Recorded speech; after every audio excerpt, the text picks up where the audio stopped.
If you were to ask me what my favorite movie is, the answer is really easy. It's Megamind. Yes, the children's movie made for children. That is really my favorite movie. I know, I have great taste. But really though, Megamind is a hilarious film whose humor is only topped by its fantastic emotional beats. But more likely than not, I don't need to tell you that. The crab's already done all the talking for me. Unless you haven't seen Megamind, in which case, why are you watching this video? Go watch that instead. The point is that when you're as obsessive a person as I am, and someone makes a sequel series of your favorite movie, you kinda have to watch it. By law. No matter how bad it is. And oh my god, Megamind Rules is so bad. I genuinely think I have never seen anything that has actually managed to be this terrible while also pissing me off this much at the same time. It is actually hard to think of any compliments for this show. But once again, that's probably not a surprise. The crab has done all the talking for me. Shoot them with the fucking dehydration gun! But there is one thing that, as far as I'm aware at least, I don't think anyone else has said. One itch that was sitting in the back of my mind the entire time I was watching this show. All of my complaints and hatred and suffering was at the forefront of my head. But in the back, the itch sat there, continuing to grow and fester, until I could finally ignore the thought no longer. Oh my god, this show is just Darkwing Duck. All the way back in 1990, when the original DuckTales series was coming to an end, Disney did not want to let go of that popularity. And as such, they decided to do what happens to every popular show that's ending. Create a spin-off where you take the most popular side character, in this case Launchpad, and put them center stage. That's never been a bad idea before. And when Disney suddenly lost the rights to Rocky and Bullwinkle, they realized that they needed that new spin-off to fill time slots.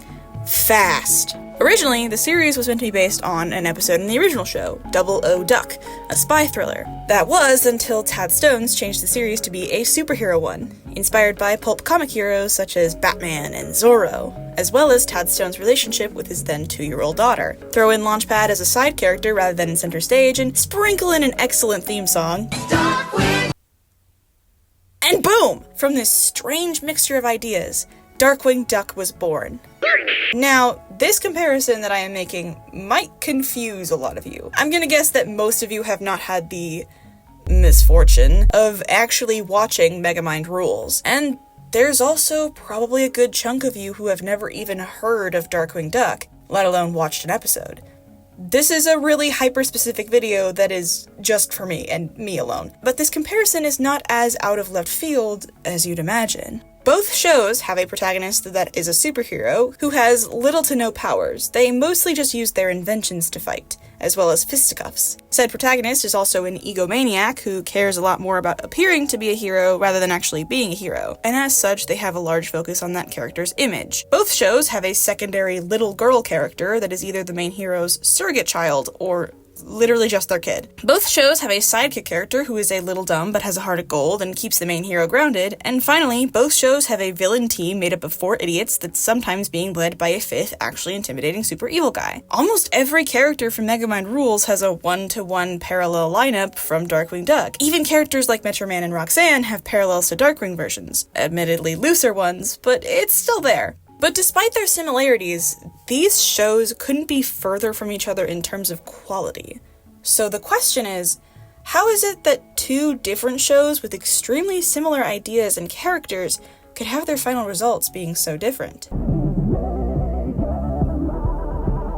Megamind Rules is based on an excellent film with a beautifully crafted script, and therefore every single flaw it has, and it has many, is much more obvious when you put it against its predecessor. It is also anger-inducing when it shits on what the original film meant and completely changes the original film's characters. If you ignore the original movie, it is still bad, but it's a passable series for kids. There's probably better, more entertaining stuff kids could be watching, but the show is just entertaining enough that I could see some kid somewhere enjoying it. Darkwing Duck, meanwhile, while it is technically a spin-off, it is really a spin-off in name only, with the only similarity being Launchpad, and he is exactly the same level of quality he was in DuckTales. Darkwing is able to stand on his own 2 feet, or flippers, and therefore has nothing better to compare it to, so obviously it's going to be better. I also think when you lean too much into these references, you're shooting yourself in the foot, because the more these shows are connected, the more it invites comparison. And if people are constantly comparing the two shows, there's gonna be a clear winner. Also, I feel it is important to mention now that in order to explain why Megamind Rules is so bad, I will also have to compare it to the original film, out of necessity. But I will not be comparing Darkwing to the original,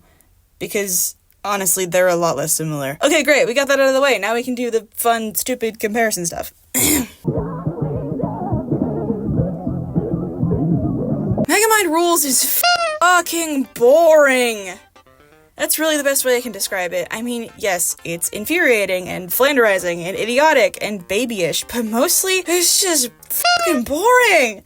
Every plot feels like the writers were just desperately scrambling for ideas, so they are extremely weird, but also extremely predictable. Like, there's plots involving cloning and human-mouse hybrids and Megamind getting beat up by a strangely evil child, but also it's like, Megamind is jealous of Roxanne's friend. Now he's not jealous anymore. Megamind and Roxanne switch places, and they learn that each other's job is harder than they thought. I would put a third example here, except I literally can't remember any other plot from any other episode because they're that forgettable. Megamind is afraid of roaches, then learns not to be afraid of roaches, not even super intelligent ones. Every ending is extremely obvious, every character arc is predictable, and every moral is directly stated. Which, like I said, this is obviously a kid's show, meant to have that Saturday cartoon style. So it's going to have writing that is more obvious, but this is to the point that it just feels immature, especially in comparison to the original film, which, despite its target age demographic, felt mature. It didn't feel the need to talk down to its audience, and it was also a film that became known because it subverted expectations so well. And even when the plots are not predictable, they are extremely dated, despite the show being new. DJ, put another stanky groove in my pocket. Yeah, unfortunately the entire premise of this show relies on the internet, and that's such a bad idea. They are so desperate to appeal to younger audiences that they use cool lingo that feels extremely out of place for Megamind to even know about. The guy doesn't know how to say hello, but he knows the word stank. It's just so awkward and out of place and uncomfortable, and why are you doing this? And it's all so constant. For a series about the internet, it doesn't understand how the internet works at all.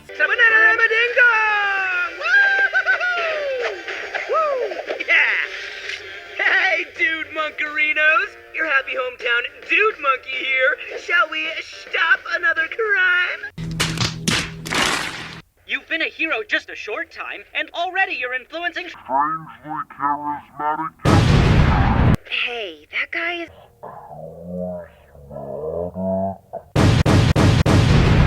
Honestly, I don't even think that this is a bad concept.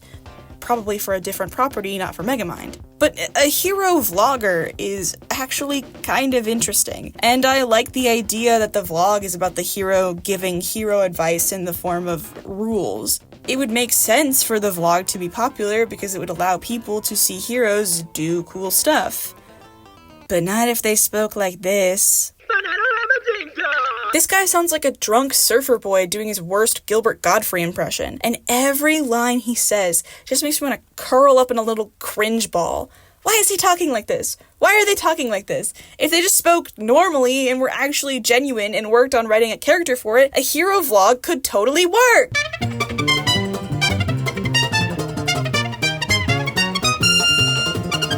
Also, they never really use the concept like I want them to. They have Keiko film some stuff, sometimes he'll state the lesson to the camera, and every once in a while we'll get a genuine vlogging moment, but that's pretty much it.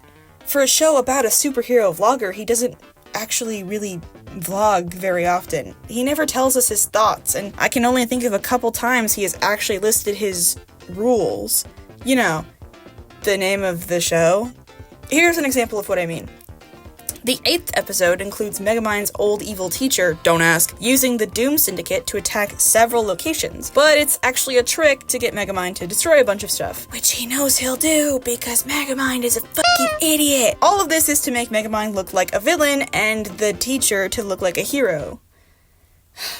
Boy, gee, it sure would be helpful right now if someone was vlogging all their fights and had proof and evidence that there were villains attacking the places he destroyed. That would be an extremely relevant thing to have right now. Can't help but notice that this is one of the only fights that Keiko joins in on that she doesn't film. And they also have the audacity to be like, oh yeah, Megamind is out of touch and doesn't understand the internet.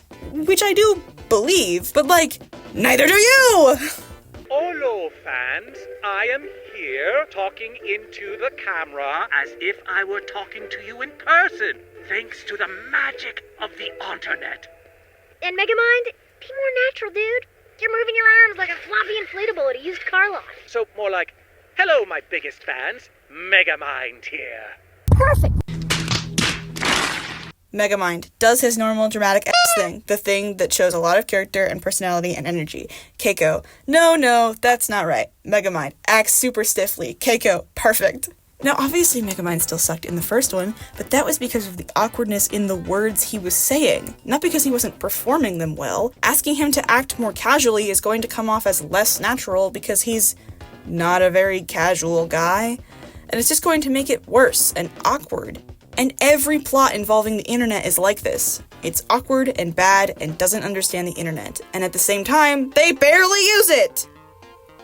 Okay. Well, if the plots are somehow all predictable, weird, childish, dated, annoying, and boring, maybe the humor is good. Megamind was also known for its humor after all, so if this show can be funny, it could help to supplement the lack of interesting story. So, is the show fun? What the f*** do you think? No, obviously the answer is no! Okay, that's not fair. The show did manage to get a couple laughs out of me. And I really mean a couple. Hey, Megamind, your gadgets are like the Titanic, a total disaster. How dare you! The Titanic was a delight for most of the journey. Pause. Now, zoom in. So clearly they can be funny every once in a while, but it's not most of the time. Most of the comedy comes from someone being dumb or goofy, which not only isn't funny, but ruins the characters by making them all dumber, and they are all dumber. I've been racking my brain about ways to expose Machiavillain to the public and clear your name. Good luck. Not even I could outsmart Machiavillain. Looking forward to proving I'm your intellectual equal. Something big and public with a spotlight right on you.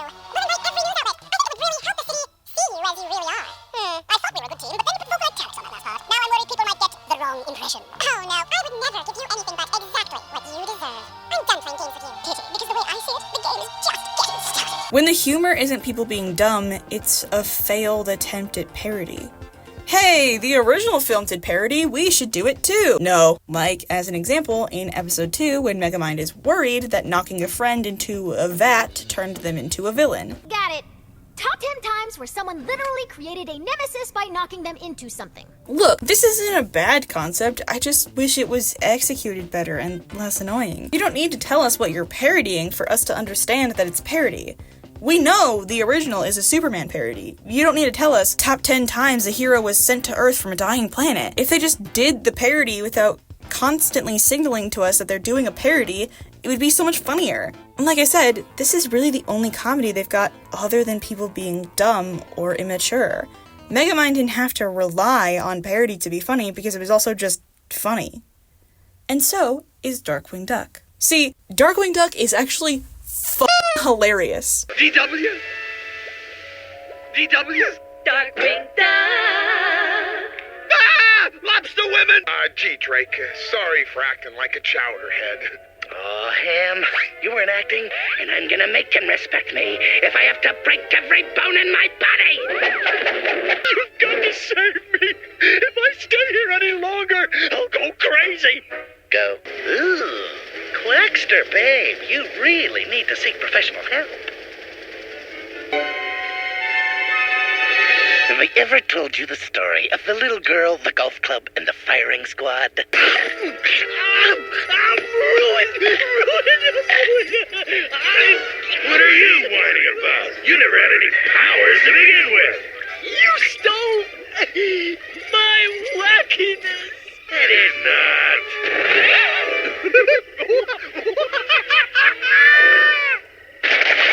Okay. Maybe I did. It has wit and excellent Looney Tunes style physical comedy and charming humor. It also does parody, but most of its parody is, look, it's Spider-Man. Look, it's the Hulk. Look, it's the Flash. But that's okay because it doesn't rely on parody, that's just flavor on top. A large chunk of the comedy comes from the characters. They all have such distinct and loud personalities that it makes the humor part come easy. They are constantly working to make things extremely weird or completely out of this world for the sake of comedy. Like how Darkwing, despite having no powers, can survive literally anything you throw at him and no one knows why. Or how he always has the latest in crime-fighting technology and it's like impossible cufflink buzzsaws or something. They're not afraid to punch things up to the max degree. Every character is different and extremely weird, and that makes them all really funny and very charming. It's really easy to get attached to characters when they're funny and wacky and not brain dead. And that weirdness carries into the show's plots as well. Every plot has some kind of flavor on top. Even in the parody episodes, they always add some kind of twist to it. Like, oh, look, it's Spider-Man, but he has multiple arms like a spider. Or, look, it's the Hulk, but he has some, strange side effects. Or, look, it's the Flash, but every time he moves, he gets older faster, and the only way to fix it is to run to the same places again backwards. There's just always something goofy and fun going on in every episode. From spy villains to aliens to several scientific technology accidents to extremely weird neighbors. Darkwing doesn't ever hold itself back. It always chooses the most fun plotline for better or worse. Even if that plotline is, say, a parody of Twin Peaks where the people are being replaced by alien cabbage clones and the day is saved by alien cows. Yes, that is real. Compare that to Megamind builds a friendship bot, and it turns evil and becomes jealous, because of course it does. I know I'm about to spend a lot of time talking about character, but I wanted to start with plot and humor because I think that's the thing that really carries Darkwing. It just has so much charm.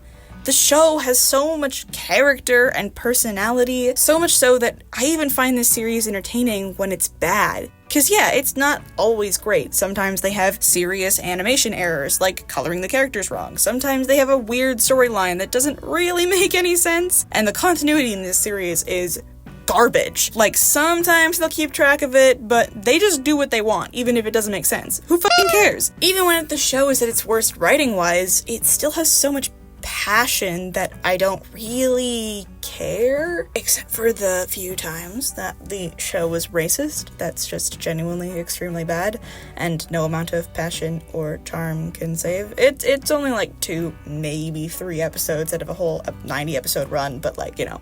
But there is no greater example of the kind of charm that I'm talking about than the pirate episode. Don't look at the title, it's called the pirate episode, I swear.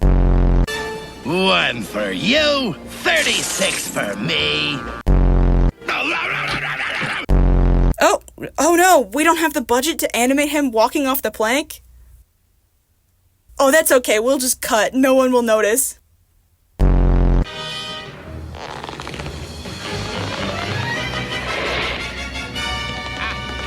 Looks like we have the king's jewels, Negaduck. Oh, go back, go back! I, Negaduck, have defeated the great Darkwing Doubloon once again!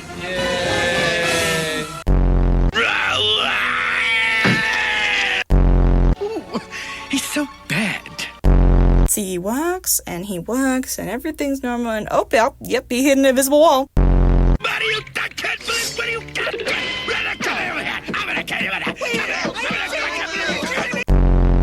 Pirates are something to fear on the sea. Right. You're in Wicks and Doubloon.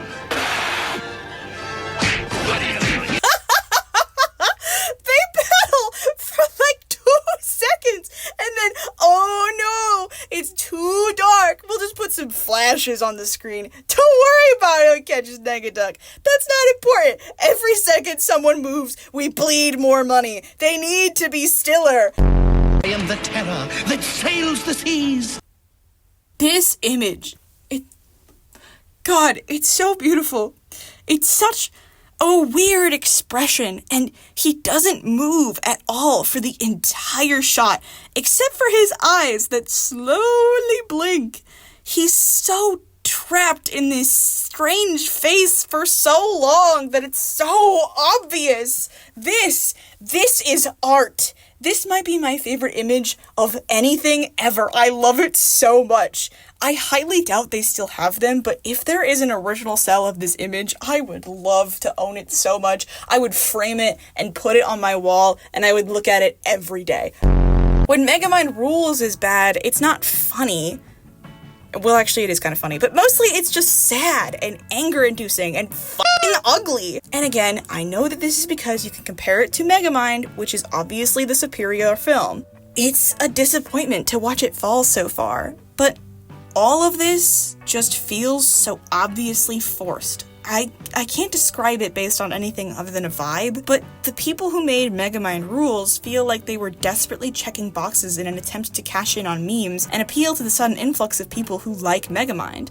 The pirate episode, meanwhile, is created by people who had passion, heart, $3 and a dream. They may have been cheap, but they so clearly loved what they were making.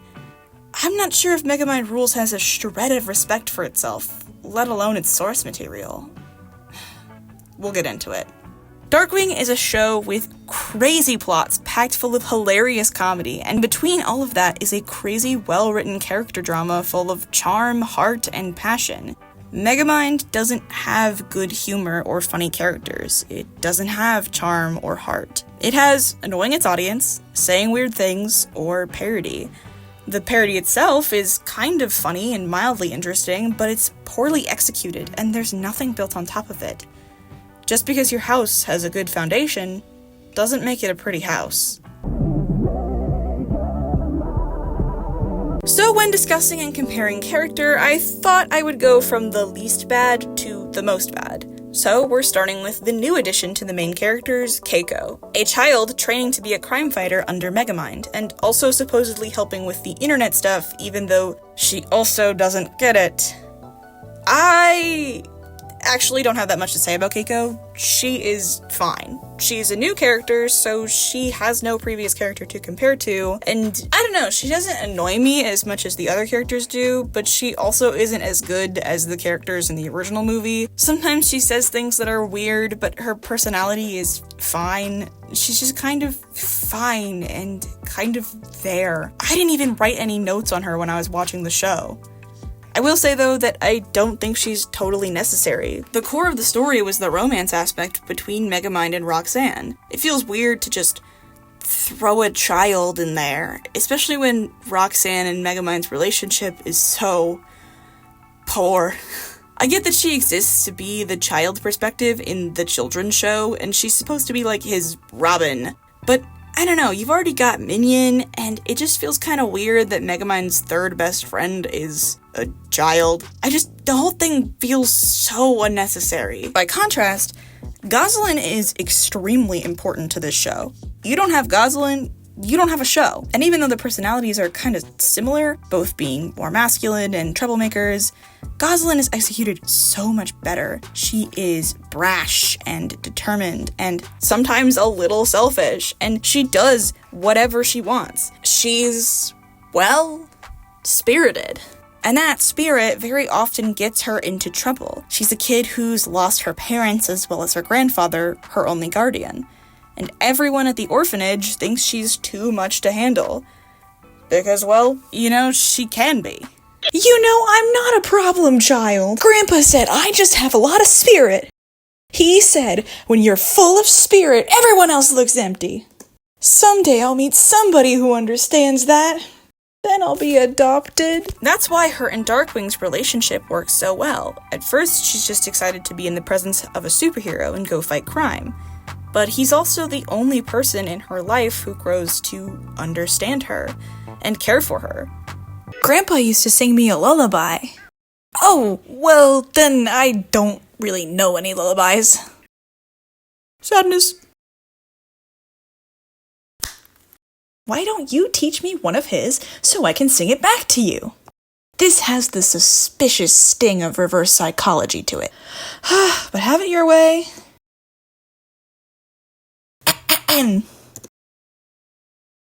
Close your eyes, little girl blue. Inside of you lies a rainbow. Yellow, blue, red, blue, purple too. Blue, purple, and green in the yellow. Not much on lyrics. Let me try. Rest your head, little girl blue. Come paint your dreams on your pillow. I'll be near to chase away fear. So sleep now and dream till tomorrow. I'll be near to chase away fear. So sleep now and dream till tomorrow. It's not summer.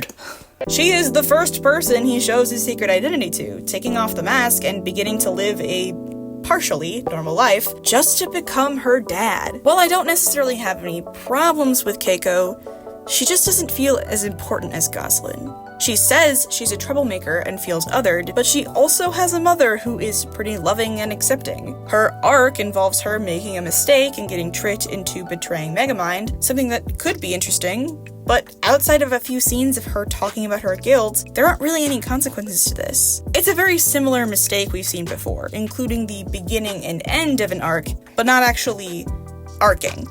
She doesn't even get any hero training scenes with Megamind, yet she's supposedly training under him to be a crime fighter? What exactly does this character add to the series? By contrast, Goslin and Darkwing are truly the heart of the show. Yes, there is the funny humor, and Darkwing and Launchpad make for entertaining characters, but it is the family aspect at the core that really makes it. And yeah, I know at this point the superhero found family is a common trope, but I can't really think of anything else that does it like Darkwing. You can tell whoever was writing this is a girl dad. I would honestly say that Goslin is one of the best child girl characters out there. Put her among the likes of Mabel and Webby and Anya and Tulip. Meanwhile, Keiko is a desperate attempt to copy Despicable Me, and it doesn't carry the same level of heart or the same level of weight. No, I am not calling you chum. God, no.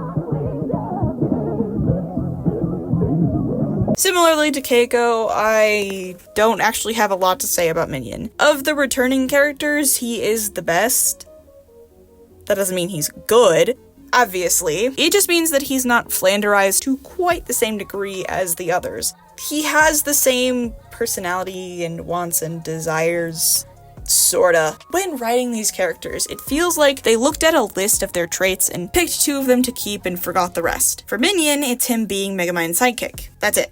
That's his entire character. He is Megamind's sidekick, and his whole life and personality revolves around being his sidekick. Don't get me wrong, he still had that in the original, but he wasn't quite as mindless. He still listened to Megamind and his instructions, but he also functioned as a voice of reason, questioning all of Megamind's inane plans. I think this is a bad idea. Yes, this is a very wickedly bad idea for the greater good of bad. But I'm saying this is a kind of bad that, okay, you might think is good in your bad perception, but from a good perception, it's just plain bad. Oh, you don't know what's good for bad. He would still go along with it, even if it didn't make sense, and he'd help wherever and whenever he could, but he was always sure to voice his thoughts, because he cared about keeping Megamind safe. This Minion just kind of listens to Megamind no matter what. His obsession with Sir is at least twice that of what it was in the original, and just like every other character, he is made to be dumber and more childish. Oh, sorry, sir. I know you hate this song. I don't, actually. Just yesterday you said it was the national anthem of throwing up. Well, I've changed my mind. It's catchy. Makes me want to dance in my too tight pants. Turn it up. Okay, then.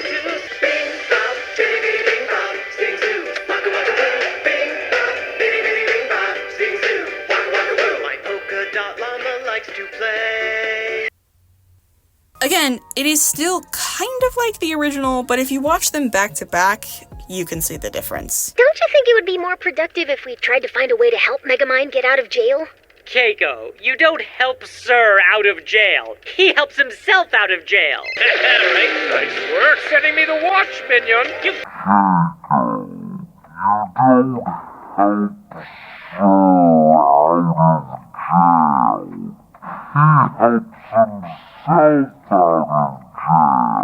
When it comes to Darkwing Duck, though, Launchpad is, once again, superior. He is Darkwing's sidekick, just like Minion, but the two have a much more entertaining relationship. Launchpad is not just his caretaker, nor is he just his assistant. They are friends who work together on equal ground. Sure, DW is the face of the operation, but without LP, he wouldn't have a plane, a pilot, a sidekick, a friend, or a secondary caretaker to Goslin. LP is also a character who is dumb, that's where a lot of his comedy comes from, but it's a lovable kind of dumb.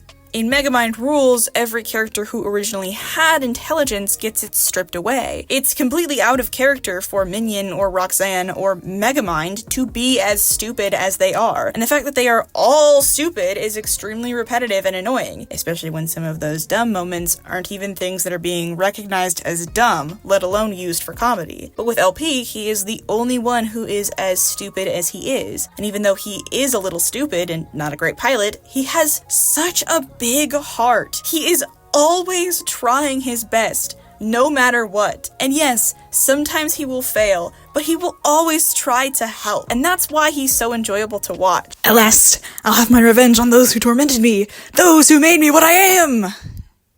Hey, what am I anyways? A dentist? No. A lumberjack? No. King of the jungle? No. You're okay now, folks. Let's go. I can't remember what I do. For the love of heaven, someone please help me. Psst, you're a super villain. Alright, thanks, buddy. Still gonna Rather than being someone like Megamind, who is both dumb and an asshole, and is extremely grating to watch every time he's on screen. Most of the comedy as well comes not just from haha LP is stupid, but rather people's reaction to it. Launchpad, try to lift the balloon. Piece of cake. No, with your mind. Oh, sorry. Woo woo woo woo woo woo woo woo woo woo. Psychic noises. Woo woo woo woo woo woo. Okay, stop. Pretty incredible. Now try lighting this match. Piece of cake. With your mind! Oops. Ew. Whoa, whoa, whoa, whoa, whoa, whoa, whoa, whoa, whoa, whoa, whoa, whoa. I don't understand. There should be some reaction. Tell me what's in this box. With your mind! Your mind! Okay, it's a big red fire engine. Hey, piece of cake! I'm a failure! He just gets so much more going on than Minion does. He's a much more enjoyable character individually, and he has a much better relationship with Darkwing. Just like I always say, the details matter. Even though these two have similar relationships because of the way they talk to each other and treat each other, they come off as completely different. One being a fun dynamic, and the other making me want to turn my TV off. The Doom Syndicate fucking sucks ass. You've got weather, lava, mime, and, well, I'll talk about him later. I've kind of lumped them all together because none of them really have any personality outside of their gimmicks, and that makes them extremely boring villains. None of them even have reasons why they exist. The show just kind of goes, this is a superhero world. Of course people have superpowers, but like, Megamind's world was fairly normal in the film. The reason Megamind and Metro Man have powers or super smarts at all is because they're not human. They are aliens from other planets. They have the Superman origin story, and Titan gets his powers from Megamind / Metro Man, so also alien powers. Other than those three, we never see any superheroes or supervillains in this universe. That's not to say they can't possibly exist, but you can't just plop them in the middle of the world and not even think about the logic of how this is happening. I mean, they straight up tell us that Lady Doppler was a normal reporter named Gale. Was she also born with superpowers? That wouldn't make sense because she always got the weather wrong. But then, where did they come from? Why is she evil? What are her motivations beyond just being evil for fun? Why is she evil? Can we please make this character like a character? Can we please make any of these characters like characters? And look, this may be something I would be willing to forgive if their personalities or powers were at least interesting, but they're not. The one that pisses me off the most is this mime. Why does he hypnotize people? Why is that his power? It's way too OP, and they know that because they constantly forget about him. Also, why does he talk? Mimes are known for two things: pretending objects that don't exist really exist, and not speaking. And you didn't do either of those things! Maybe instead, his power should be that he can, create objects, but everything he makes is invisible. Oh, but that's really similar to Nighty Night's power, said no one, because no one has watched this show. Okay then! Let's just change Nighty Night's power. Make it so he just turns into shadow. Yeah, that's a lot less powerful, but it would be useful for dodging stuff or sneaking around. You could, I don't know, use it creatively? Just a thought! And Lava Monster is Lava Monster. He can turn into gravel, it's fine. And Lady Doppler is yet another in a long list of black superheroes with electricity powers. She is also one of the only black characters in the entire show and is a villain. Yay. These characters are also fucking ugly. What's with these colors? What's with these textures? Why do his pants look like that? Megamind puts so much thought and care into its designs. Not only are they kind of iconic, but they mean something in the context of the film. These are just ugly, and also look like nothing that would exist in the Megamind universe. They're just altogether so boring. And that means that every fight Megamind has with them is also boring. I just wish these guys had one crumb of personality. Well, okay, I actually kind of like Nighty Night. God damn it, I hate to say it, he is the only new character that I like, and he just barely scrapes by. It's probably just me. I could totally see someone else saying he's annoying for the exact same reason that I like him, and that being that I kind of like pathetic loser characters. That probably should have been made obvious when I said I like Megamind and Darkwing Duck, and let's not forget my love of Loki. But there's something so funny about them trying so hard and failing so obviously. This guy thinks he's the coolest, toughest, darkest, most dramatic guy around, and his name is Nighty Night.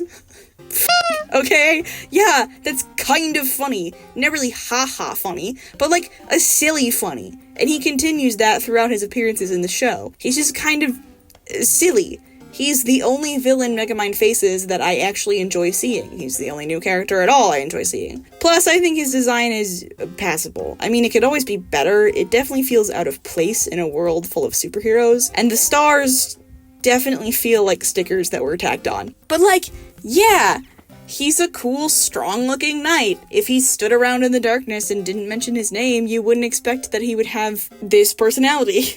And finally, I think shadow manipulation is actually a pretty cool and unique power that I would love to see more of. I just wish it didn't look so fucking ugly. Even Nighty Night, though, cannot save this useless ass group as a whole. They are all dumb and all unfunny. And the worst part is that Megamind treats them like they are terrifying. Tell them I'm really a hero? Are you crazy? There's 4 of them and only 1 of me. They'll pound me into a blue pulp, Roxanne. Plenty have pointed out how this logic doesn't make any sense. Yes, there are 4 of them, but the one guy you fought last time was evil Superman. That one guy could wipe the floor with every single one of these chuckle fucks, and you beat him! Really, what they are doing here is the same thing Moana 2 was doing, stating over and over again that things are bigger than last time, to make it feel like we have raised stakes when we really don't. On top of that, it doesn't make any sense that they think Megamind being a hero is the signal that he took over Metro City, but not, when he actually took over Metro City. But they're all idiots, so. But the thing with this villain group that really pisses me off isn't the lack of logic. It's how scared Megamind is. What a fucking pussy. Get out there and do your goddamn job. Where did all of his competency go? And that's not to say that Megamind isn't allowed to be afraid. Obviously, he can be, scared of the giant lava monster, but he shouldn't be such a coward that he is hiding away and avoiding his problems and actively making things worse. What a fun and totally preventable situation you've created. Luckily, I don't have to guess how Darkwing would respond in this situation. I know, because basically the same thing happens to him. It's a very classic trope. All of the villains who were easy to defeat on their own learn the power of friendship and are too mighty together. And Darkwing does not back down. In fact, he is dumb in the opposite direction, refusing to ask for help and believing that he can take down all 4 villains by himself in his most glorious battle yet. And yeah, it's still dumb, and it still creates problems, but the difference is that I fully believe that this is something Darkwing would do. He's dumb and he's vain, and he believes that this fight will bring him glory. It's a very Darkwing thing. But Megamind is not this afraid. Megamind wouldn't back down from a fight and let people get hurt, especially now that he's expected to be the helpful hero. I'm okay with a character doing something stupid or being a little dumb, as long as that thing is in character. And Darkwing's villains are also way more interesting and entertaining. DW is a lot longer than Megamind Rules, so each villain is allowed to get several episodes to themselves both before and after they team up, and each one has their own personality, powers, and origin story. Bushroot is a scientist who accidentally turned himself part plant, and he's obsessed with plants. He's also a loser and feels like a monster, and therefore makes more plant monsters in an attempt to get friends. He's the most comparable to Nighty Night, although unlike him, I find him to be the least interesting in the group, purely because his powers are boring and his design's kinda ugly. Liquidator gets the least screen time out of all of them, but he's got the classic fell into a vat of liquid story. He was a water salesman who was putting dangerous chemicals in his competitors' waters. His powers of water control are actually really cool, and when he does show up, they're used in very creative ways, such as changing the states of water. Plus, he's got a bit of constantly being like an 80s commercial, always trying to sell you something. Power-wise, he's the most like the lava monster with the way he changes states. Megavolt is one of the most popular DW villains. He was a loser in high school, and he had a science experiment with carpet static gone wrong, and now he has electricity powers, which obviously makes him the Lady Doppler. Megavolt is the villain I consider to be the funniest. Run! Be free! Frolic in the wilderness! His voice actor is exceptional and always delivers his lines in a way that is so fucking funny. Quackerjack. I've saved him for last because he's my favorite. I love clowns. I find clowns delightful. He's comparable to the mime because, they're both, entertainers. The connection is loose on this one, but it's all I got. Quackerjack doesn't have powers. He's a toy maker whose business went under because his toys were too dangerous, so he made them more dangerous. He mostly fights with his inventions, which are also toys. Would you look at that? A clown toy maker, and his 2 things are being wacky and making evil toys. Take notes, Mr. Mime. You'll notice how I was able to give each of these villains a little paragraph describing each of their personalities, and that's because they have one. They're already very entertaining on their own, with their episodes being some of the best ones, but when you put them together in various combinations, they work so well together. Well, not literally, they're actually terrible collaborators, but it makes it so funny to see. They have good chemistry together. Personally, my favorite is when Quackerjack and Megavolt work together. On top of that, these guys are an actual threat. DW has never faced anything as bad as evil Superman. Well, he kinda does, but kinda not really. Nor does he have half of the inventions or smarts that Megamind does. So, 4 superpowered individuals is like a believable challenge. Yet still again, Darkwing does not back down from this challenge like Megamind does. You have more brains, more inventions, experience with tougher villains, and these are dumb as fuck, yet you're the one who is terrified! Within both the Doom Syndicate and the Furious Five, there is a secret 5th member. The one who is the most evil out of all of them. The one the others are afraid of because of how much of a sinister threat they are. And why does he look like Walmart Astarian? In all honesty, Machiavillain, yes, that is really his name, is the best part of the Doom Syndicate. But, like, his competition is Nighty Night, so that's not saying much. He used to be Megamind's evil teacher. God, this is so stupid. But it does give him a prior relationship with Megamind, which the show actually does kind of take advantage of. He has an obsession with forcing Megamind to be evil again because he sees Megamind as a stain on his reputation, which is like almost an interesting idea. His evil plan also involves tricking the city into believing that he is a hero and Megamind is a villain, which again is like almost an interesting idea. He might even be like a good character if everything about him wasn't so fucking stupid. It would be nice to have a villain who has a past relationship with Megamind, but the idea of an evil teacher is like so fucking dumb and awkward. It works in something like Phineas and Ferb because that show has a whole structure surrounding its heroes and villains. Of course there are evil scientist teachers, there's an evil scientist government. But here, Megamind is just a villain, and was specifically a self-made villain. It's a recontextualization that just feels like it takes away his agency. On top of that, they have this weird thing going on where Megamind keeps getting sad about the fact that he had to kill Machiavillain in order to pass evil school. Shul. And the whole plot point is extremely weird. It's really only ever used as, like, Megamind trauma. Machiavillain doesn't even bring it up as a point of contention between them. Like, dude, are you offended that he killed you? Or do you like that he did it because it's evil? Or are you offended because the person who killed you is a good guy now? What part are you mad about? And also, how are you still alive? They never explain that. He just is. And as for Machiavillain's plan, we've already covered this. It's a great concept for villainy, except for the one, teeny tiny, oh so small problem with it, that being the concept of the entire show. He only gets away with this because of convenience and the fact that Keiko is not filming for some reason. But if the plan wasn't so dumb, it might be something. Because, I do see something there. He isn't quite as much of a nothing burger as the rest of the Doom Syndicate, and he, almost has an interesting discussion. He continually brings up the point that the people in this town don't really care about him. Instead of believing in Megamind, they turn their back on him the second they thought he was evil again. I mean, of course they did, but, it is still a good point. Megamind's motivations for turning good have never really been explained outside of Roxanne. We know he has a good heart, but we don't know why he wants to be a hero and save people. And with Machiavillain stripping away any positive feedback he could gain from being a hero, he no longer has any vanity to rely on as a motivation. If you only knew Megamind surface level like Machiavillain did, you could reasonably assume that taking away that singular motivation would turn him evil again. But it doesn't. Because... I don't actually know.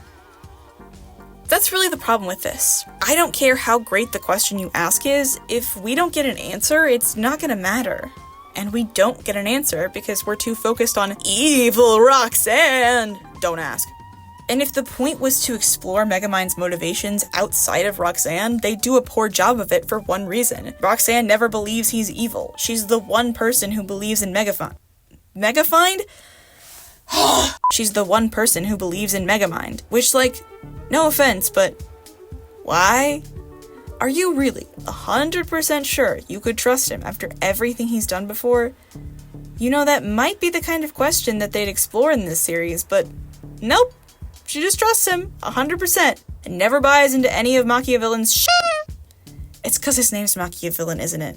Yeah, dude, if you're gonna pretend to be a hero, you're really gonna want to change that. That kind of makes your shit pretty obvious. But yeah, they have one episode where Megamind isn't certain what Roxanne thinks, even though it's obvious, and that entire time he's too depressed to actually do anything. And then he's like, oh, Roxanne, and also this one child, believes in me, therefore I can be a hero. But why do you want to be a hero? And don't say because of Roxanne. I want a different, more internal answer than that. You had such a good concept of a plan here. It would strip away every piece of motivation that Megamind could have for being a hero, such as his girlfriend and his vanity. But you need to have a new conclusion. A new, again, preferably internal, motivation for wanting to be a hero. So, what exactly does Darkwing do in comparison? What interesting questions does Darkwing's villain bring up? Nothing really. In fact, Negaduck, yes, that really is his name, and yes, Machiavillain is still a dumber name, is actually quite simple and flat. He's just evil, because he wants to be evil. He's good at being evil, and he's terrifying to others, and That's it. But I think that's why he works better than Machiavillain. He doesn't try to be a deeper character or to have a full past complex relationship with Darkwing or force Darkwing to ask himself deeper questions that never get answered. He's just simple. And because he's just simple, there's no way for him to fail at being complex. That's why he's so entertaining. He's just good, fun, evil, and does every villainous thing he could possibly think of. There's no failed potential here, only good villainous fun. When you really strip away any interesting idea Machiavillain tries and fails at as a character, there's nothing left. His design burns my eyes, his personality is boring as fuck, and he doesn't come off as intimidating or menacing. I don't enjoy watching him on screen. He states that he's the one that taught Megamind presentation! Which is bullshit, by the way. But like, dude, Negaduck has infinitely more presentation than you. He understands the idea of having presentation as a supervillain. You have the presentation of someone trying to submit dubious food from Breath of the Wild on Chop. It's blurry and dubious, and if I eat it, it only gives me half a heart. And probably food poisoning. Because he's so simple, he is able to do what he does very effectively. His design, an exact copy of DW, which we already know is a good design, but colored like Reverse Flash. Great. Perfect. Allows him to pop against everything else, and you can use the fact that they look alike in various plots. His personality? Well, he's voiced by Jim Cummings, and that performance already gives him a lot of personality alone. You can just hear it in his voice. And he manages to pull off being both intimidating and evil to a comedic degree. Plus, he just consistently has some of the best expressions in the entire show. Here are a few of my favorites. He is literally evil incarnate, and that makes him so fun in comparison to, why are you so boring and flat and fail at every interesting thing you try? Well, you know, now that I think about it, there is one thing that Negaduck does have going for him. It's not very deep, but it is interesting to me. Remember how I talked about how the DW series does not care about continuity at all, and how I said the show is better for it? Well, Negaduck is a good example as to why. See, in his introduction episode, he is created when DW is accidentally split in half. One side being Posiduck, the other being Negaduck. And you'll notice that he looks just a little bit different. The creators really wanted to bring him back, but not Posiduck, so they just did, and gave him a rebranding as DW's greatest nemesis. And eventually, later on, they decided to give him a new origin, saying that he was from another universe. That's right, we've run out of money, so it's time to bring in the multiverse. Negaduck is from a parallel dimension where everyone is the opposite of how they are in the OG dimension. There is a reason I bring all this information up. Because of how he is presented in the original episode, without having that new origin in mind, Negaduck isn't really written as DW's opposite. He's written more like he's a piece of Darkwing. In fact, they share a lot of the same traits. Both of them are incredibly vain and egotistical. They both care greatly when people don't respect them as a villain or hero, and both of them are extremely passionate about being a villain or hero. You're obviously overreacting to no longer being public enemy number one. What? I have two number one. I'm not. I'll show you. Here, hold these a sec. See? Right behind Dr. Slug. Dr. Slug. He couldn't slime his way out of a paper bag. Topping the list is, of course, Gizmo Duck. yes, Gizmo Duck. Oh, please. What can we say about that wonderful, heroic, fantabulous, awe-inspiring, one-of-a-kind Gizmo Duck? I'm gonna be sick. And this is what I find so interesting about DW and ND. Darkwing is surprisingly close with his supposed opposite Negaduck. He shares a lot of traits with him, traits that one could consider villainous. It's interesting to think that if pushed in a slightly different path, DW could have ended up becoming a villain himself, something that is proven true in the original Negaduck episode. That villainous piece of him came from Darkwing after all. It's proven even more true in the episode Time and Punishment, which is the other best episode in the series. You should definitely watch the pirate episode and also this one. In fact, this episode shows us that Darkwing, being a hero that forces his twisted ideals onto everyone else, is actually more dangerous than the twisted villain Negaduck. There is a surprising amount of history and intrigue between these two characters, especially for a villain who is so simple. I mean, ND never gets any sympathy. He never gets given any complexity or depth or motivations for doing what he does, other than he's evil and extremely determined to be a supervillain for fun? Flowers for Negaduck! I hate flowers. Did I say flowers? I meant skulls. Skulls for Negaduck! That makes him so wildly entertaining on top of everything else. Oh, and he's also better than Machiavillain. Sorry, I got so distracted by talking about how much I love Darkwing that I forgot we were supposed to be comparing. Roxanne has less of a parallel to Darkwing Duck than the other characters. The only one that's kind of similar is Morgana Macabre, who is Darkwing's girlfriend. But even then, outside of being love interests, they're not very similar. At all. Morgana is also really only a side character in the show. She only has a few important episodes rather than being on the main cast. And it makes sense. The heart of the show in Darkwing is him and his daughter's relationship, whereas in Megamind it comes from the relationship between two partners.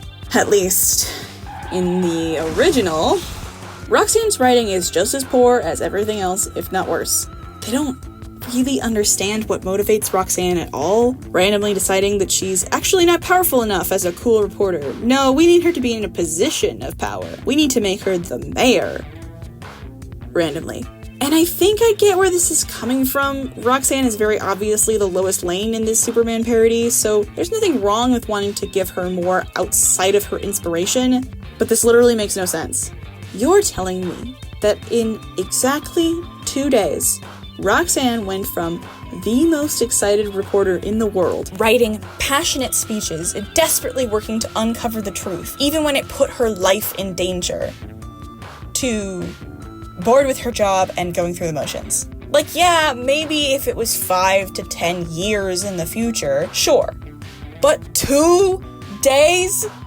I have no idea why they decided to make her the mayor in this show. It doesn't really make any sense as a decision she would want to make. And let's not forget the importance of a good mayor, 'cause you've got one. She can be overlooked, you know. She's really doing everything she can about all the damage. The cool thing about Roxanne was that she seemed like she was just a face, writing and saying cheesy things for television. But actually, she's an incredibly intelligent reporter, determined to uncover and expose the truth no matter what. She continually and recklessly throws herself into danger to get answers and uses her brains to figure out solutions to things that, in hindsight, just make so much sense. And her closeness to Megamind means that she can stand up to him without much fear. And you're telling me that this person wants to quit and become the mayor, and I just don't believe you! Personality-wise, they have no idea what to do with her, so they just turn her into the responsible one. She's the voice of reason who cleans up all of Megamind's messes, and her being the mayor allows her to fulfill this role easier. When she's not helping Megamind, she's off-screen doing mayor stuff, and I'm not even sure why she wants to do mayor stuff. That's pretty much all she does in the show. They have some arcs with her and Megamind learning things about each other, but she stays pretty consistent throughout the series, not really getting much screen time or character arc outside of Megamind. And before you ask about evil Roxanne, because I knew you'd ask even though I said don't ask, this is not a character arc. This is not a change that she gradually goes through. This is a simple matter of brainwashing, which she snaps out of when Megamind professes his love to her. Look, normally, I love a good brainwashing plot, but the way it happens is so fucking dumb and stupid and doesn't make any sense, and it's not a good use of using inventions or powers that were already set up, unlike the movie. And B, this is not a character arc for her. It's a character arc for Megamind. The best part of brainwashing / possession / whatever is seeing the person's reaction to it. Seeing how they deal with this experience of a loss of control. But this isn't about that. It's about having the city and his friends and his girlfriend turn on Megamind, and having Megamind fight his love interest, and forcing him to confess his love to her, and using the power of love to break her out of the spell. And do you see what I mean? Even though she is brainwashed, it's not her character arc. It's something that just happens to her, so we can get Megamind's reaction to it. And that's really all I have to say about her individually. There's not that much to her outside of her relationship with Megamind, which is really sad. Another part I really liked in the OG was the twist that she wasn't dating Metro Man, which Megamind and everyone else thought she was. It was a really good subversion on that expectation. It showed that Megamind didn't know everything about her and that she had a life outside of a man. And now her character revolves around a man. This also means I'm gonna have to talk about a man in the section dedicated to a woman. Sorry. They say behind the scenes of every great man is a powerful woman, and that's certainly true for Megamind. Yes, Megamind is very obviously the favorite of people who like the movie, but the film would not work nearly as well without the connection between Roxanne and Megamind. I would not be surprised if there are a lot of people out there with this as their first rom-com. I know it's certainly mine, and as great as the comedy and the parody and the characters and the plot are, the romance is the best part. Obviously, yes, he is lying to her, but outside of that, they have such a respectful relationship, treating each other like equals, breaking down each other's walls, and having such care and respect for one another. Even at the start of the film, they're already flirting with one another. There is clearly something there. Please talk slower. And the thing that I loved most about their relationship is just how much he cares about her. The entire point of Megamind is to show the difference between false kindness and real kindness. Megamind, despite being self-centered, is attentive and supportive, while Titan is just obsessive. And in the film, there is one scene that perfectly describes Megamind and Roxanne's relationship.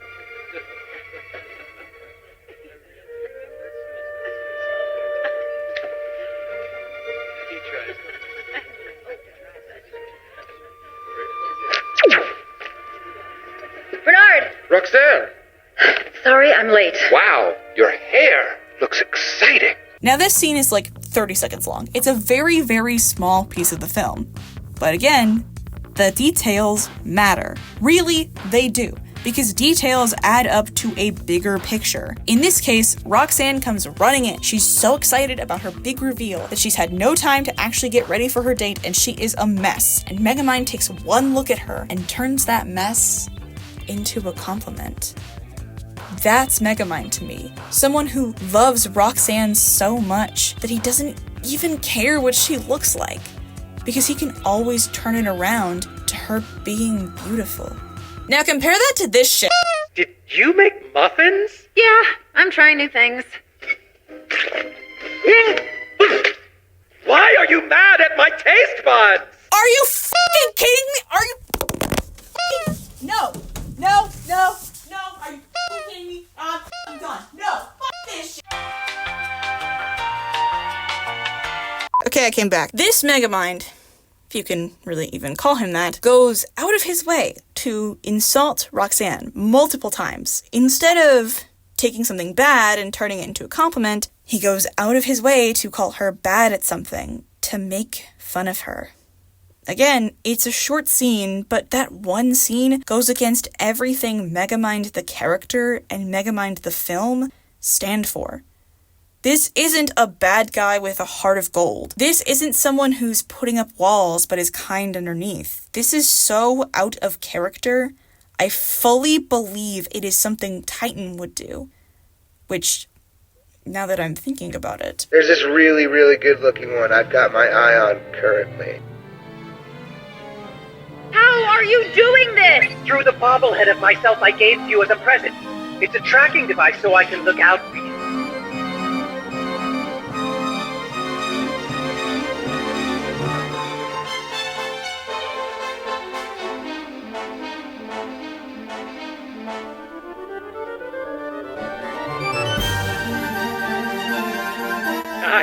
Insulting yourself. How could you miss the point so badly? Megamind was such a subversive film that was so ahead of its time with the whole incel thing. He was such a fantastic example of how men should be in a relationship, especially for young kids. But you've ripped all that away. Even when he's not insulting her, he's just being a problem for her, acting like a crazy, stupid man-child. Like, look at this scene. Roxanne has just been threatened by a villain, so he comes in and uses technology to switch their places. This might sound like a sweet thing. He's taking Roxanne's place to protect her from the threat. But, no. That's not why he did this. That never comes up. In fact, he forces her to deal with the villain. No, he was just simply testing technology and decided that it would be a good idea to test it on her now for no reason. And now he is in the way of her entire day. And when she begs him not to do mayor stuff, he does it anyways and ruins the whole town, putting her job that she worked hard for in jeopardy. And at the end of the episode, not only does he expect her to fight the villain, but he also, at the same time, expects her to take care of his problem that he created for himself. Didn't you say you'd handle her? Sorry, I got distracted by the whole becoming you thing. Good news is, she's after me now, so you're it. Fine. Roxy, they're staring at me with their ordinary eyes. What do I say? A raincoat for snow? Do you even know what weather is? A raincoat for snow? Do you even know what weather is? That was for Doppler, not you. You're getting some great lines in on Doppler, but I need great lines too. Feel my thunder!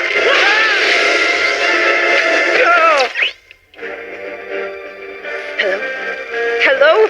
Every episode with them, Megamind creates a problem and she has to be the responsible one and clean it up. Even the few times that she is reckless, it's all to clean up Megamind's mess. And it goes a lot better for her because she's, you know, the responsible one. Roxanne, I'm in great danger. Beep, beep, beep, beep. Car noises, car noises. Come to the lair immediately. My very life may depend on it. Hang on, I'll be right there. What is happening? I'll tell you what's happening. This disrespectful toaster pastry refuses to toast.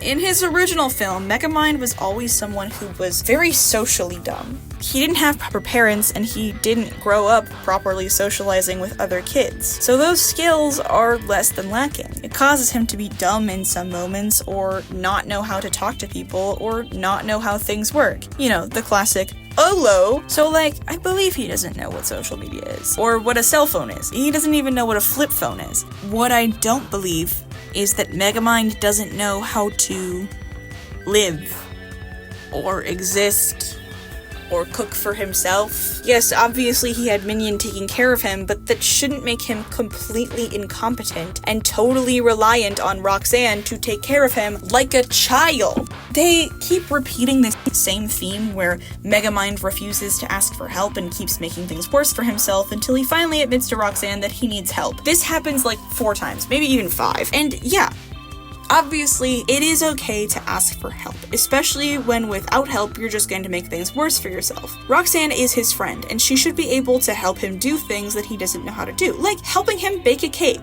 Sure, but at a certain point, you need to be a little more independent.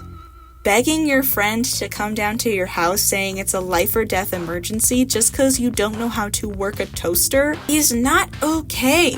You cannot be completely reliant on her, and the show never realizes this. I mean, just look at her from his perspective. I know you'll be able to take down Machiavillain because you're the handsomest, and maybe even getting handsomer. Focus, Roxanne.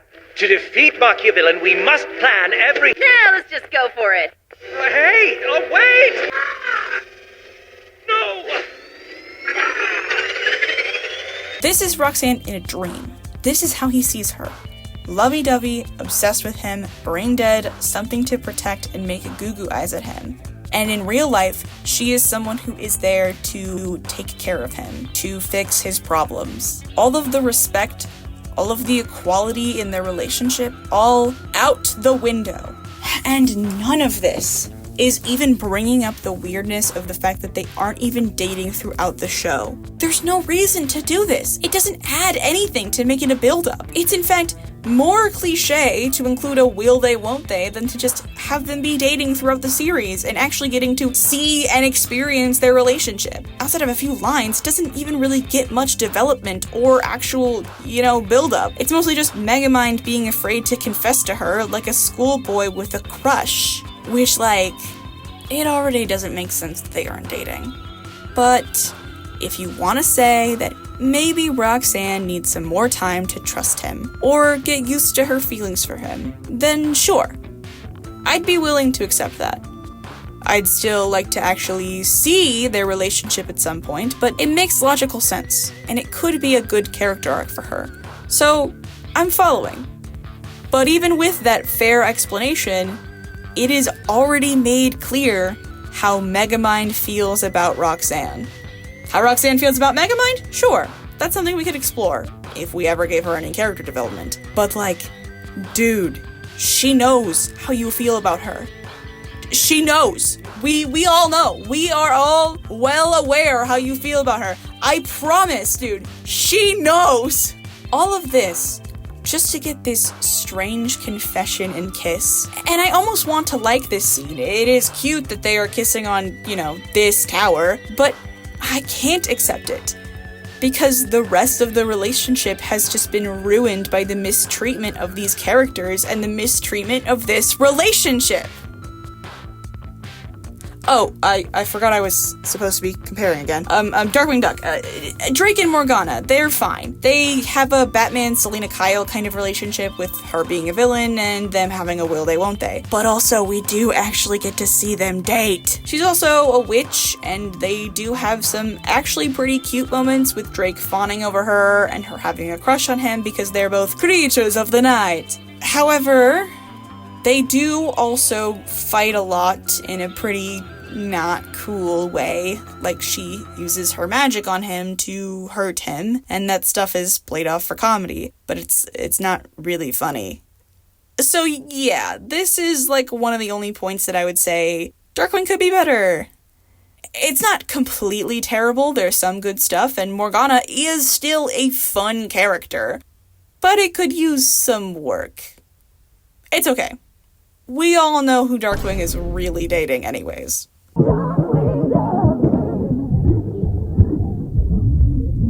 Okay, it's finally time to talk about the main character of each respective series. I see friends who frankly should put some pants on and venture outside occasionally. And never mind, I can't ignore it anymore. We have to talk about the voice acting, because it's bad. Okay, wait, that's not fair. Megamind is bad. The rest aren't great, but they aren't the worst thing ever. Roxanne is probably the best, both acting-wise and sounding like the original. His heart is an ocean that's inside a bigger ocean. I'm flattered by this invasion of my privacy. Minion sounds nothing like his counterpart, but his new voice is fine and acceptable. I'm saying this is a kind of bad that, okay, you might think is good in your bad perception. Keiko, you don't help Sir out of jail. I'm not even gonna bring up Metro Man, and all of the new voices are okay. Not stellar performances, but I don't really have any issue with them either. But Megamind just sounds awful. The voice is nothing like Will Ferrell's, and it is so fucking grating and awful, and the acting on top of that is terrible. To be fair, I don't think it's this guy's fault. He is doing the best he can. I think the acting would very likely be a lot better if he wasn't constantly putting on this stupid voice. Someone as brave as Keiko among its citizens, or citizens. Which I know he's only doing because they're trying their best to imitate Will Ferrell. It's just so bad. And so obviously bad, it's impossible not to notice. Compare that to Darkwing. Yes, really. Darkwing also has a grating voice, but it's actually a good, well-done voice. His voice is done by Jim Cummings, which if you don't know that name, you should. Jim Cummings is at the top of voice actors, the peak of voice actors. Fun fact, When Jeremy Irons blew out his voice on Be Prepared, they were like, oh no, what do? We still have song left. Don't worry, we'll just call Jim Cummings, cause he can do whatever he wants. And then they did the same thing on Anastasia. And having one of the greats in the series shows. He's like having Tom Kenny in Adventure Time, or Alex Hirsch in anything Alex Hirsch is in. He does an excellent job, especially with the Darkwing voice. This is how good he is, right? So not only does he play Darkwing, he also plays Negaduck, and you can tell the difference between them.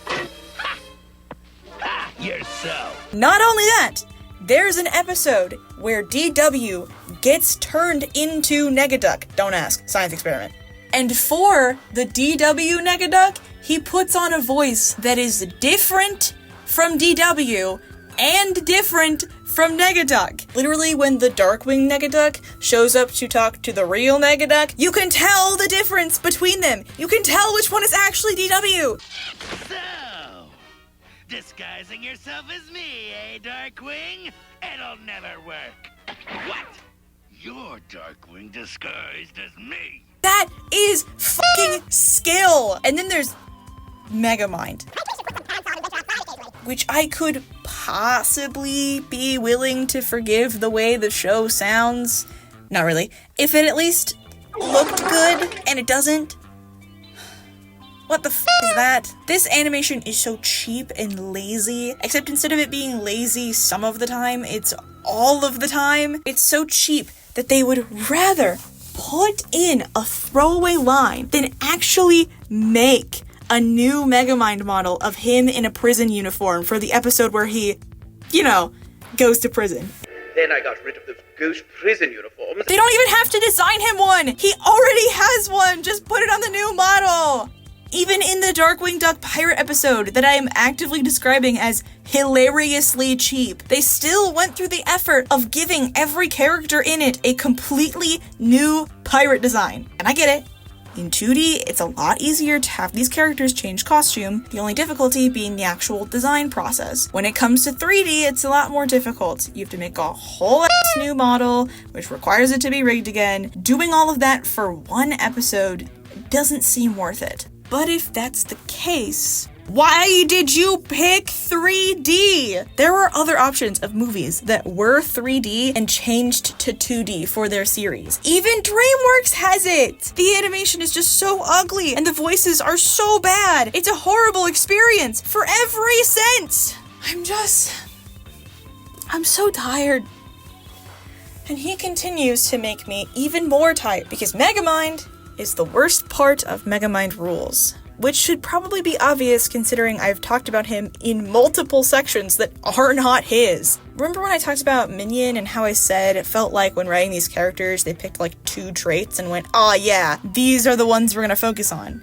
Here, they decided to make him dumb and an apple. And yeah, Megamind was always kind of dumb, but he was dumb in specific ways. He lacked social skills due to ostracization. He lacked social skills due to ostracization.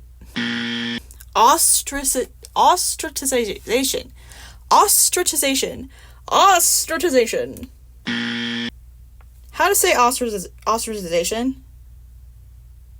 Sure. Translate into which language? No! He lacked social skills due to ostracization. He also had poor planning skills and lacked observational skills. This is why he does things like make Hal the new Metro Man. He gets so stuck in his own ideals that he fails to see the bigger, more obvious picture. He must be a hero because it's destiny, but Hal has no heroic traits. But he is still smart.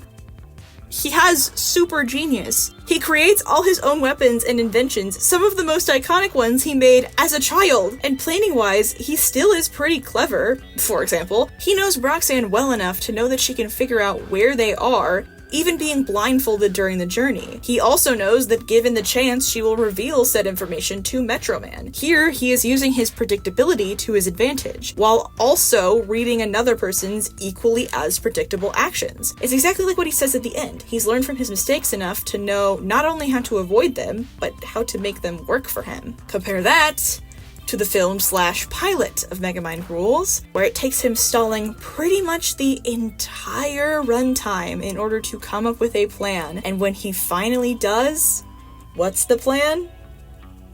He pretends to take a picture when it's actually a portable prison invention. That's it. It took him an entire day in time to come up with that. There's no reading people's actions. There's no cleverly using everything you can to your advantage. There's no smart use of setup and payoff with his inventions. In fact, the one invention he does use is set up very obviously just so it can be used for this one purpose, instead of being used repeatedly over and over again. And this is one of his smarter moments. Most of the time, he is being absolutely brain dead with the way he thinks about things. Dehydrating and rehydrating objects at will from age 10. I just keep thinking about that scene where he saves Roxanne. It just keeps replaying over and over again in my head. There are just so many clever things all together, back to back to back. Everything in this entire plan coming together beautifully. Even if it doesn't work 100% because of a mistake, it is still a smart trap. Oh, maybe we can lay a trap. Yes, something elaborate, undetectable. And as if his lack of brain cells isn't enough, he is also incredibly childish and vain and selfish. This is what I was getting at earlier with him and Roxanne's relationship, but it ruins every relationship he has, as well as his character. It is just constantly everywhere. Me, me, me, me, me. Oh, Roxanne, I can't make toast. Oh, Minion, I can't upgrade you to Sidekick because that means I cannot mistreat you. Okay, Code, do everything you can to make me look good because that's all I care about, not being a hero. He's just so obnoxious. Everything that made his character entertaining in the first place is gone, and now I just want to beat him up because he annoys the shit out of me. And don't get me wrong, Darkwing is also a man-child. What? Nah? Oh, I know, I hate this part. No, I want to win. Me.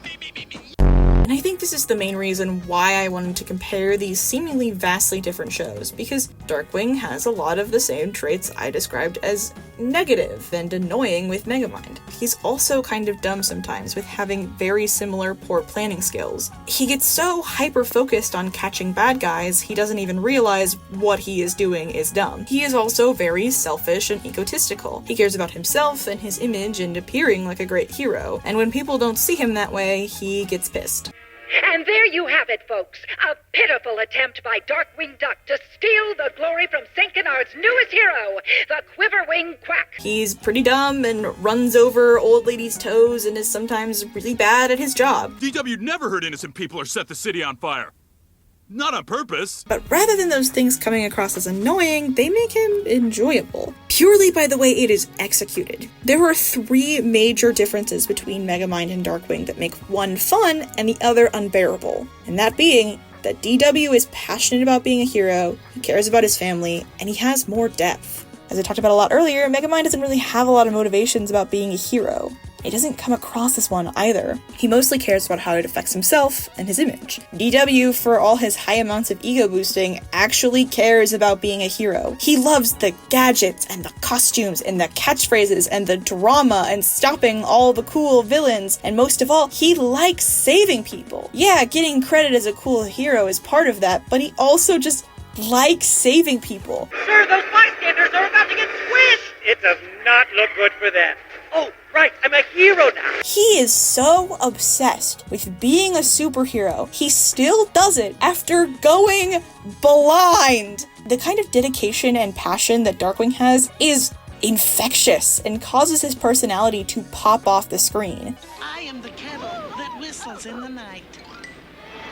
I'm a little teacup. And the only thing he cares about more than being a hero is his daughter. See, you never treated me like a hero.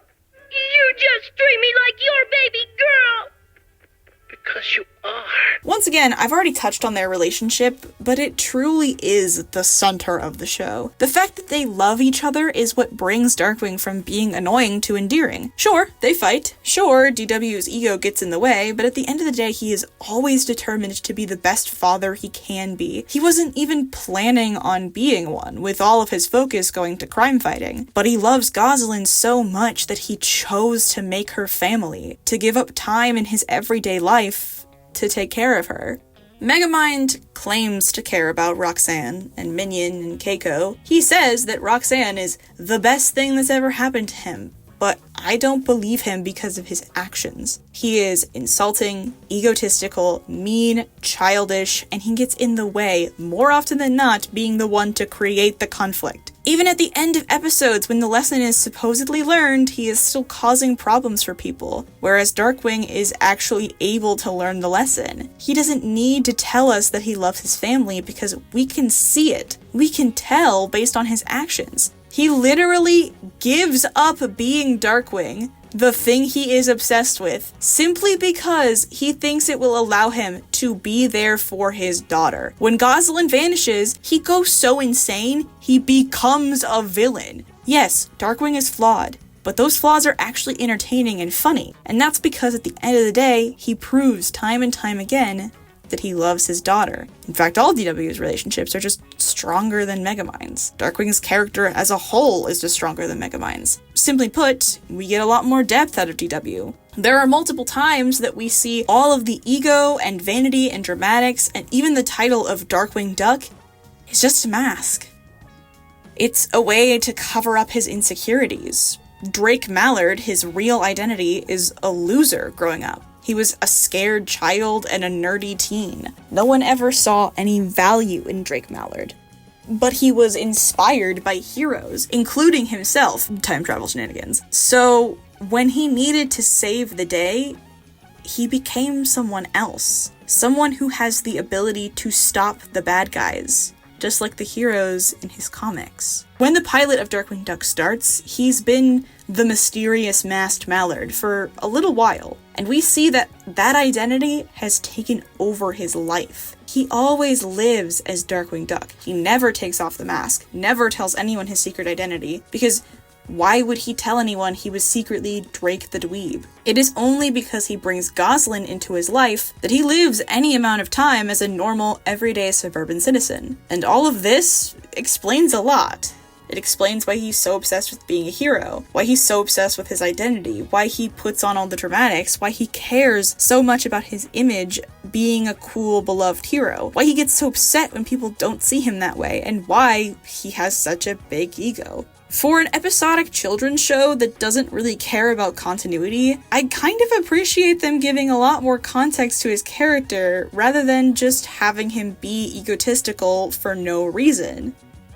Speaking of, Megamind tries to do the same thing somewhat. It's very obvious that Megamind does have insecurities, and it makes sense as to why he had nothing growing up. But those insecurities are always very surface level. It's, oh, I'm jealous of Roxanne's friend, and we never say why he's jealous of Roxanne's friend. They never try to say that the ego is his mask, it's just something that he has instead. Any character growth is marked by simple lessons rather than actually growing. And yes, Darkwing Duck is also a kid's show. They also have simple morals, but the characters can change and grow in their actions at the same time, instead of just stating a simple lesson and doing nothing else. It's kind of ironic, because Megamind Rules is a lot more serialized than Darkwing Duck. It has an overarching story. Theoretically, its characters should change and grow a lot more, as well as having more opportunities for depth, but no. Darkwing Duck gives its characters much more maturity. I think the best example of the difference between Darkwing and Megamind, and I mean both the show and the character, comes in the first episode of Megamind Rules, which is also the one that pisses me off because it doesn't understand the internet. Strangely charismatic youngsters. In this episode, Megamind wants internet attention but doesn't understand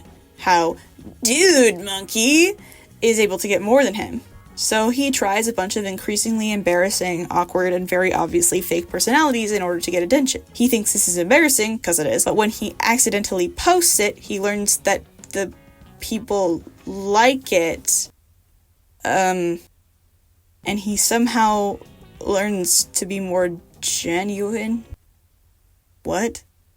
Okay, the point of the episode is that the things that people liked was seeing that he made mistakes. Everyone wants to be a hero, so when a hero makes a mistake, that's fun to see, because everyone makes mistakes. No! Shut up!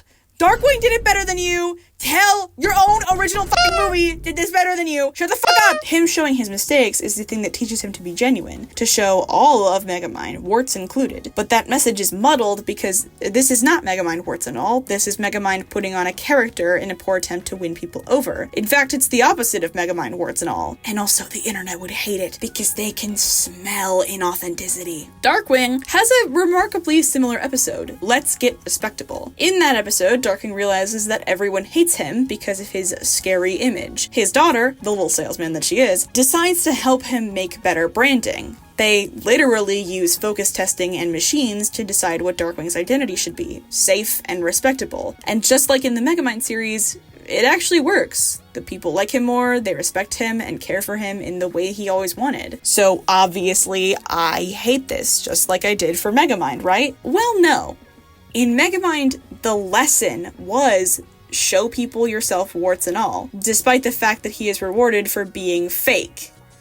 But that isn't the lesson in Let's Get Respectable. See, Darkwing gets so wrapped up in this new identity, the safe image, that it makes him a worse crime fighter. He actively fails at stopping crime because he is too safe. The lesson here is that it doesn't matter what people think of him. It doesn't matter if he is respected or feared by the citizens. What matters is that he does his job well. Other than this episode, Darkwing, for better or worse, is always himself, even when he isn't Darkwing. Megamind's mistakes are very real, but the attitude is not. This is Megamind attempting to impress others by being someone else, and it doesn't work. But like it does for some reason. The Megamind episode ends with him having it both ways. He's beloved by the people, he's an excellent crime fighter, he doesn't need to change the way he was making videos, and even the competition is no longer competition because he was faking his videos. Megamind gets everything in the end, and it doesn't really feel like he learned anything because the lesson is so confusingly executed. This is why he's annoying. There are too many moments of him doing actions that are cruel, on top of having too little character growth. And any growth he does have is confusing, or repeated, or comes too easy. But with Darkwing, there's always a line. Even though he desperately wants to be beloved, he would rather be a good crime fighter because he loves being a hero more. And even then, he would rather be an effective father because the only thing he loves more than being a superhero is Gosalyn. Both of these characters are remarkably similar with similar flaws, and those flaws can be endearing and even entertaining. They can add to a character's personality. I've already made a video about how important flaws are and that it's okay to like characters who are terrible people. And I want to be clear here, that's still true. The problem is not the fact that Megamind has flaws or is terrible,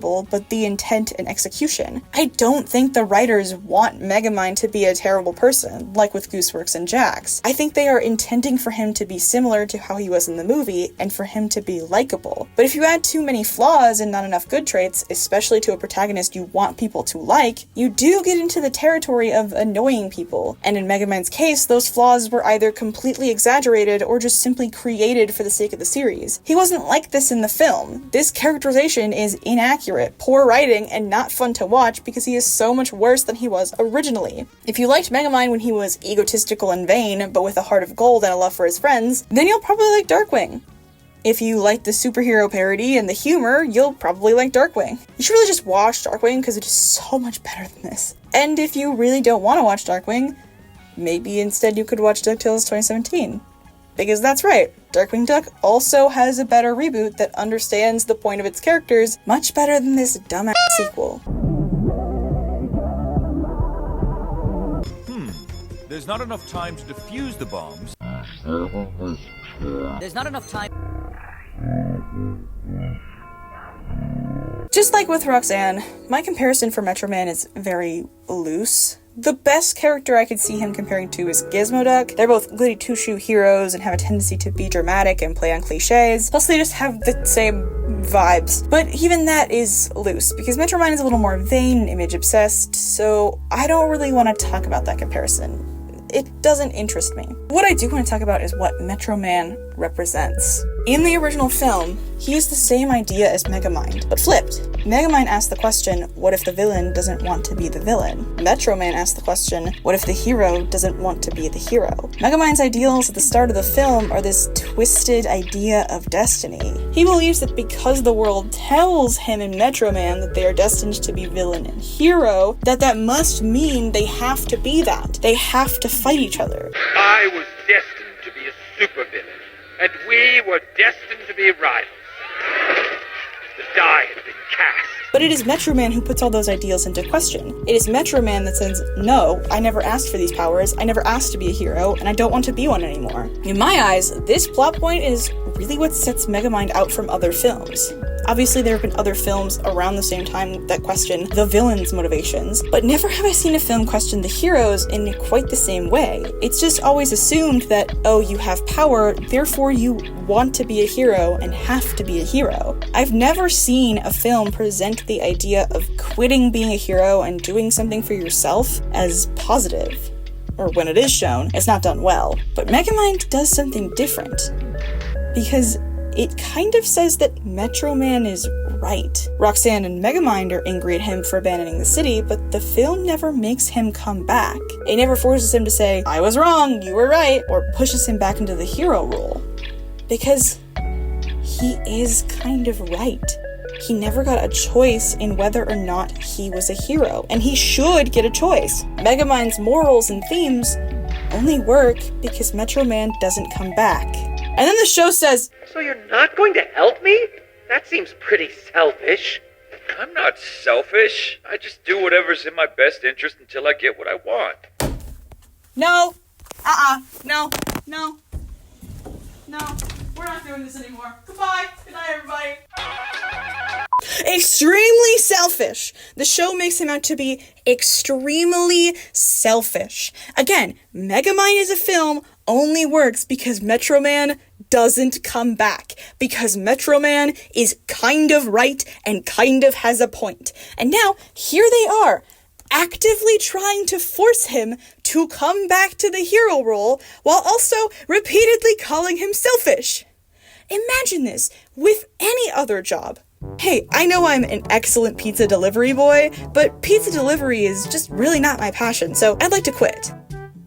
Wait, but I want you to work for me. No, I'd like to quit. So you're not going to do what I ask? Selfish! On top of that, they retroactively make him selfish by introducing that he has a rock that transfers powers, which even though that's such a small thing, it completely recontextualizes the context of the situation. When there was no other option, it made sense for him to quit the way he did. But if you have this little rock that transfers your powers, then you can just be a normal guy. It also ruins the original plot because what's the point of Megamind making a clone of his powers if this little magic rock could do it the whole time? The entire point of Megamind is that there is no destiny, so you might as well pursue what you want. Metro Man is a great hero, but a terrible musician. But at the end of the day, none of that matters because he likes music. Technically, yeah, it's a selfish choice for him to not use his powers to help others. Roxanne and Megamind are sure to call him out for it. But it is also selfish to give him no choice. For someone who was sacrificing all of his time, effort, and energy into helping people his entire life, he should be allowed to quit and pursue what he wants. And I'm saying all of this because it once again proves that Megamind Rules as a sequel has no understanding or respect for its source material. It shows Megamind, our protagonist, as a selfish person, a bad partner, a mean person, and someone who acts remarkably like Titan. It ruins the main romantic relationship that was at the core of the film. It takes the main theme of the film, the idea that we get to choose our own paths, and says that that theme is wrong and selfish. It's a series that spits in the face of its original, and Darkwing Duck could never. Now obviously, this is not Darkwing Duck. It's DuckTales 2017, which is also a show you should watch. But specifically, I am talking about the Darkwing Duck sections of that series, which is probably the most clever pair of episodes in the entire run. They are both lovingly crafted, with the second DW episode being a direct adaptation of the original plot, and being packed with so many hyper-specific references that they even bring up specific episode titles. But as much as I love the second one, the first one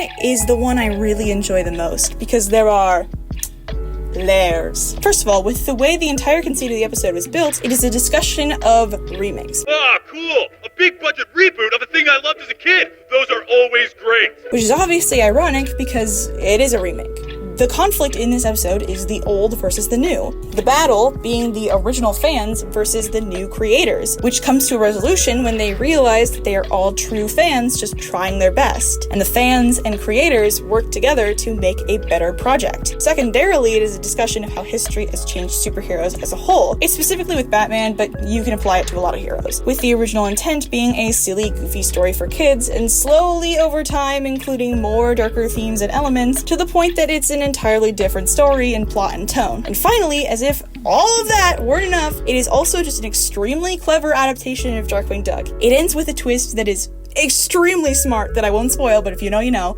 On top of that, it also uses the concept of Darkwing being a show in-universe to discuss the legacy of the real-life Darkwing show. As I've discussed, in the original series, DW was extremely accident-prone, and kind of dumb with poor observational skills, which is where most of the comedy comes from. And in the OG, he's always kind of seen as a selfish loser. This varies from episode to episode. Sometimes the plot requires him to be popular, and again, there is no continuity. But the remake takes a slightly different twist on it, by saying that the thing that made DW a great hero was not the fact that he failed a lot, it was the fact that he kept going anyways. Now, shocking as it may sound, I was not the coolest kid growing up. What? No. I know, right? One day, I saw this show about this hero. He was unstoppable. No matter how many times he was beat up or blown up or electrocuted, no matter how many planes he crashed or how much property damage he caused, he always got back up and fought for what's right. So you got that lunchbox, everyone saw how cool you are, and they stopped beating you up. Oh no, they beat me up much harder. But I kept getting up. Oh my god! It's a recontextualization that actually makes sense and makes the original better on top of that. Also, actually doing the he's inspiring because he makes mistakes thing correctly. Oh my god, if only Megamind Rules would fucking take notes. This is how you do this. This is how you write a reboot/sequel. Even though DuckTales 2017 is very different from Darkwing Duck, although they do also go out of their way to give us some more classic feeling moments, they still managed to write a story that understood the heart of the character. You have to respect your source material. Otherwise, you're just going to piss off old fans and confuse new ones. DuckTales 2017 added their own ideas and discussed new concepts, but clearly it has so much respect and passion for Darkwing Duck. And it worked! I know it worked! Because not only is this episode beloved by old fans, it turned me into a Darkwing Duck fan. It actively made a new fan. That's how you do a reboot. The only issue with the Darkwing Duck reboot is that Disney has done nothing with it. You announced the reboot was coming all the way back in... God, I don't remember when. Hopefully editing me can find out when and put it on the screen. But a while ago, you left little teasers for it all when Rescue Rangers was coming out. You even gave him a little after-credit scene saying, "Look who's next! Winkety wink wink." And we have heard nothing since! You have all this beautiful, great, juicy setup that you can use in an excellent series that would be both a reboot of Darkwing and a spin-off of DuckTales 2017, and you haven't made it! Which is why I'm making this video. That's right, it's time to reveal my secret. The big third act twist. I really just made this video so you would go watch Darkwing Duck. It's not a very big secret. But still, I included a well-known hated thing in the title just to bait you in so I could shove a stupid cartoon down your throat. Hear that, crab? You're not the only one who's gonna put a bunch of attention on a random niche thing you like. It's my turn! I don't know why I'm acting like I have beef with him. Anyways, the sad truth is, unless you're a millennial or were watching cartoons in 2018, you probably haven't experienced any of Darkwing Duck. And even with the millennial point, you're probably more likely to know DuckTales more, which is such a shame, because Darkwing Duck is so filled to the brim with charm and heart and humor that I actually think people would really like it if they knew it existed. And yeah, I know I'm telling you to go watch a kid's cartoon. You don't need to point it out in the comments. This is not going to be like Severance. It's just a good fun time. And the episodes are really easy to just pick up one or two quickly if you need a good laugh. But if you only want to dip your toe in the water, DuckTales 2017 is also excellent. Yes, I know, another kid show. And genuinely has an incredibly crafted, overarching narrative, and the Darkwing Duck episodes are extremely clever. They're a great way to get introduced to the character. That's how I was introduced. But if you do actually want to try Darkwing Duck, it is also on Disney+, only the episodes are out of order. Maybe if we get enough people to go watch it, they'll actually fix it. Please, please, Disney, fix it. Or maybe if we get so many people to go watch it, they'll finally make the reboot. Do it, Disney. Make the reboot. I'll do it for you. I could do it. I could do it so easy. This is not a joke. I will happily do it, and for cheap too. And before you try and say it, yes, I am well aware that like 5+ years ago, I made a video about DuckTales 2017 in which I made a joke that Darkwing Duck would never be as good as Gizmo Duck. Things change. I am allowed to change my mind, especially since I was still a child then. Don't watch that video, by the way. It's so old. I was in high school. I went by a different, worse name, and I didn't know what I was talking about. Don't watch it! Finally. I'm f***ing done. God, it's so hot in there. Free me from this stupid-ass closet. Oh my god, I heard that stupid closet. It is so hot in there. And my knees hurt, and I can't breathe, and I need water. Oh my god. I hate this stupid closet. Close this stupid closet. Never open it again. Never open this stupid closet. Oh, water. Oh, thank god. Oh, thank god, water. Oh, I'm done.